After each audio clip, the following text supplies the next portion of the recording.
সাইয়েদনা ইয়াহইয়া আলাইহিস সালাম তিনি ছিলেন বনী ইসরাইলের নবী। তিনি সাইয়েদনা জাকারিয়া আলাইহিস সালামের সন্তান ছিলেন, ঈসা আলাইহিস সালামের মামা ছিলেন এবং আল্লাহ তাআলা স্বয়ং নিজেই সাইয়েদনা ইয়াহইয়া আলাইহিস সালামের নাম রেখেছিলেন।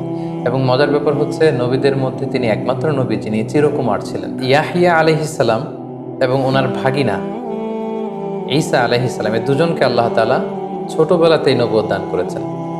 ইয়াহইয়া আলাইহিস সালাম নবুয়ত পেয়েছেন শৈশবে, আর সাইয়েদনা ঈসা আলাইহিস সালাম নবুয়ত পেয়েছিলেন দোলনায় বা মায়ের কোলে থাকা অবস্থায়। এবং রইসুল মুফাসসিরিন আব্দুল্লাহ ইবনে আব্বাস রাদিয়াল্লাহু তাআলা আনহু বলেন যে 7 বছর বয়সে আল্লাহ তাআলা ওনাকে ইবাদত করার মানসিকতা, তার মধ্যে বিচক্ষণতা, জ্ঞান এগুলো ঢেলে দিয়েছিলেন।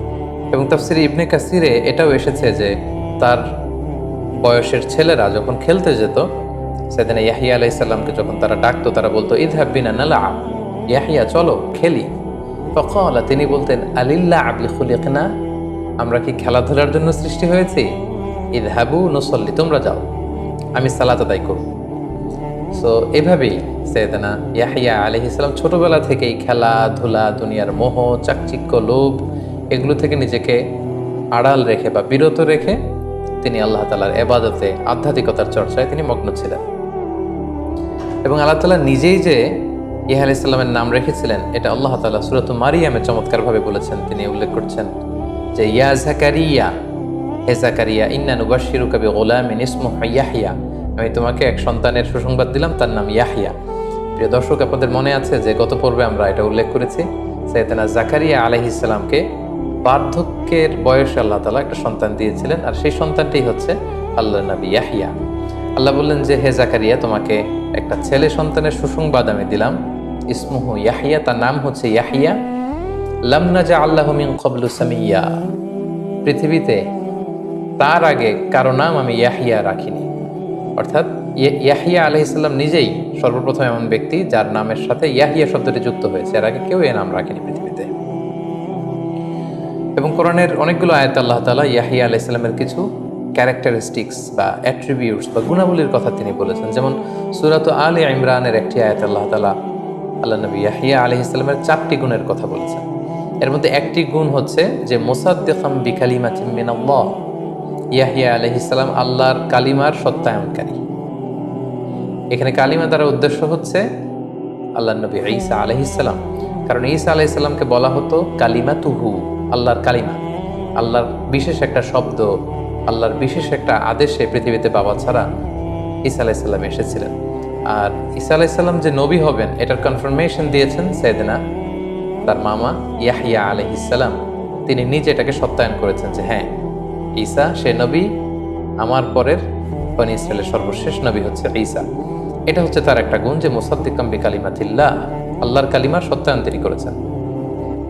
2 নম্বর যে গুণটি আল্লাহ বলেছেন সেটা হচ্ছেন ওয়া সাইয়্যিদা, অর্থাৎ ইয়াহইয়া আলাইহিস সালাম নেতা ছিলেন। লিডারশিপ বা নেতৃত্বের যে গুণাবলী এটা তার মধ্যে ছিল। তিনি যেখানে যেতেন লোকজন তাকে ঘিরে ধরত। তিনি চমৎকারভাবে মানুষকে মন্ত্রমুগ্ধকর কথা শোনাতে পারতেন। লোকজন তার কাছে আসতো, তাকে মানত, তার নেতৃত্ব সবাই মেনে নিয়েছিল। এজন্য আল্লাহ তাআলা বলেছিলেন যে সাইয়্যিদা, ইয়াহইয়া সে নেতা ছিল, হি ওয়াজ এ লিডার। 3 নম্বর আল্লাহ তাআলা বললেন ওয়া হাসুরা, তিনি নারীদের প্রতি অনাসক্ত ছিলেন। স্বাভাবিকভাবেই পুরুষ নারীদের প্রতি আসক্ত হবে এবং পৃথিবীর সব নবীরা বিয়ে করেছেন। আর বা'আন মিন সুনানিল মুরসালিন, 4টা সুন্নাত আছে যেটা সব নবীদের মধ্যেই পাওয়া যায়, এর মধ্যে একটা হচ্ছে বিয়ে। সব নবীরাই বিয়ে করেছেন, কিন্তু এক্ষেত্রে আল্লাহ নবী ইয়াহইয়া আলাইহিস সালাম ছিলেন এক্সেপশনাল। তিনি বিয়ে করেন, শুধু বিয়েই করেননি, তিনি জীবনে কখনো নারীদের প্রতি কোনো অ্যাট্রাকশন, কোনো জৈবিক আকর্ষণ তিনি কখনো ফিল করেননি, অনুভব করেননি। এজন্য আল্লাহ তাআলা ওনাকে বলেছেন হাসুরা, তিনি নারী অনাসক্ত ছিলেন। তার জৈবিক চাহিদার লাগামকে তিনি সবসময় নিয়ন্ত্রণ করতে পারতেন, তিনি কখনো এটা ফিলই করতেন না। এবং 4 নম্বর সিফাত বা গুণাবলীর সর্বশেষ গুণটা হচ্ছে আল্লাহ বলছেন ওয়া নাবিয়্যাম মিনাস সালিহিন, ইয়াহইয়া আলাইহিস সালাম আল্লাহ তাআলার নেককার একজন নবী ছিলেন। সুবহানাল্লাহ। তাহলে এই আয়াতে 4টি গুণের কথা আমরা জানলাম। ইয়াহইয়া আলাইহিস সালামের ব্যাপারে কালামুল্লাহ মাজিদে আল কোরআন আল কারীমে আল্লাহ তাআলা খুব বেশি আলোচনা করেননি। 3টি জায়গায় ছোট্ট ছোট্ট প্লটে আল্লাহ তাআলা কিছু আলোচনা করেছেন। এই ইয়াহইয়া, তুমি কিতাবকে দৃঢ়তার সাথে আজম বিল জাজমের সাথে আঁকড়ে ধরো। কিতাব দ্বারা মুফাসসিরিন ইকরাম একমত হয়েছেন যে তাওরাত কিতাব উদ্দেশ্য, যেহেতু ইহুদিদের কাছে একটা মেজর কিতাব হচ্ছে যেটা মুসা আলাইহিস সালামের উপর নাজিল হয়েছিল, তাওরাত। এই তাওরাত কিতাবের ব্যাপারে আল্লাহ তাআলা বলছেন, হে ইয়াহিয়া তুমি তাওরাতকে আঁকড়ে ধরো, মানে তাওরাত শেখো, তাওরাত বুঝো, তাওরাতের শিক্ষা মানুষের মধ্যে ছড়িয়ে দাও। এবং সাইয়েদনা ইয়াহিয়া আলাইহিস সালাম ছোটবেলায় তাওরাতকে মুখস্থ করেছিলেন। তারপর আল্লাহ বলেছেন, ওয়া আতাইনাহুল হুকমা সাবিয়্যা, শৈশবকালে বাল্যকালে আমি ইয়াহিয়াকে বিচক্ষণতা দিয়েছি। এখানে হুকুম বলতে কেউ বলেছেন বিচক্ষণতা, কেউ বলেছেন ফায়সালা দেওয়ার যোগ্যতা। কোনো কোনো মুফাসসিরিন ইকরাম এই হুকুম বলতে নবুয়াতকে বুঝিয়েছেন। অর্থাৎ আল্লাহ তাআলা বলছেন আমি ছোটবেলায় ইয়াহিয়াকে নবী বানিয়ে দিয়েছি। এরপর আল্লাহ তাআলা বলছেন ওয়া হানানাম মিন লাদুন্না, আমি আল্লাহ তাআলা আমার পক্ষ থেকে তার জন্য হৃদয়ের কোমলতা দিয়েছি। ইয়াহিয়া আলাইহিস সালামের হৃদয়টা ছিল বড্ড কোমল। নবীদের মধ্যে সবচেয়ে সফট হার্টেড নবীদের মধ্যে থেকে ইয়াহিয়া আলাইহিস সালাম অন্যতম। তিনি মানুষের কষ্ট সহ্য করতে পারতেন না, মানুষের দুঃখ দুর্দশা তিনি সইতে পারতেন না। কিভাবে মানুষের কষ্ট দূর করা যায় এটার জন্য তিনি পাগল পাড়া থাকতেন। ক্রিশ্চিয়ান কমিউনিটিতে বা তাদের ডক্ট্রিন অনুযায়ী ইয়াহিয়া আলাইহিস সালামকে তারা বলে জন। আমরা জানি যে জন নামটা খ্রিস্টানদের মধ্যে খুব পপুলার একটা নাম, কারণ এটা হচ্ছে জন দিয়ে তারা ইয়াহিয়া আলাইহিস সালামকে বোঝায়। তো তারা আল্লাহ নবী ইয়াহিয়াকে জন দ্য ব্যাপটিস্ট বলে, জন দ্য ব্যাপটিস্ট। এবং আমরা যত ক্রিশ্চিয়ান ব্যাপটিস্ট মিশনারির নাম শুনে থাকি, তাদের ভাষ্য মতে according to the doctrine of Christianity, তারা ইয়াহিয়া আলাইহিস সালাম তার বাণী প্রচার করে এবং তার দ্বারা উদ্বুদ্ধ হয়ে তার যে মমতা ভালোবাসা মানুষের মধ্যে ছড়িয়ে দেওয়ার এই যে আদর্শ, এটাকে তারা প্রচার করতে চায়। এবং এটাই আল্লাহ তাআলা বলেছেন যে ওয়া হানানাম মিন লাদুন্না, আমি এই জনকে অর্থাৎ আমি ইয়াহিয়াকে আমার পক্ষ থেকে বিশেষভাবে হৃদয়ের কোমলতা দান করেছি। এরপর আল্লাহ বলেছেন ওয়া যাকাতান, আমি তাকে পবিত্রতা দিয়েছি। আমরা একটু আগেই শুনলাম যে নারীদের প্রতি যে আসক্তি পুরুষদের, এটা থেকে তিনি মুক্ত ছিলেন। এরপর আল্লাহ বলেন ওয়া কানা তাকিয়া, তিনি ছিলেন আল্লাহ ভীরু, খোদা ভীরু। ওয়া বাররাম বিওয়ালিদাইহি, তিনি মাতা পিতার প্রতি অনুগত ছিলেন। তার পিতা জাকারিয়ার প্রতি অনুগত ছিলেন, তার মাতার প্রতি অনুগত ছিলেন, মা বাবার খেদমত তিনি করেছেন, তাদের অনুগত ছিলেন। ওয়ালাম ইয়াকুন জাব্বারান আসিয়া, তিনি অধ্যত ছিলেন না, অবাধ্য ছিলেন না। সুবহানাল্লাহ।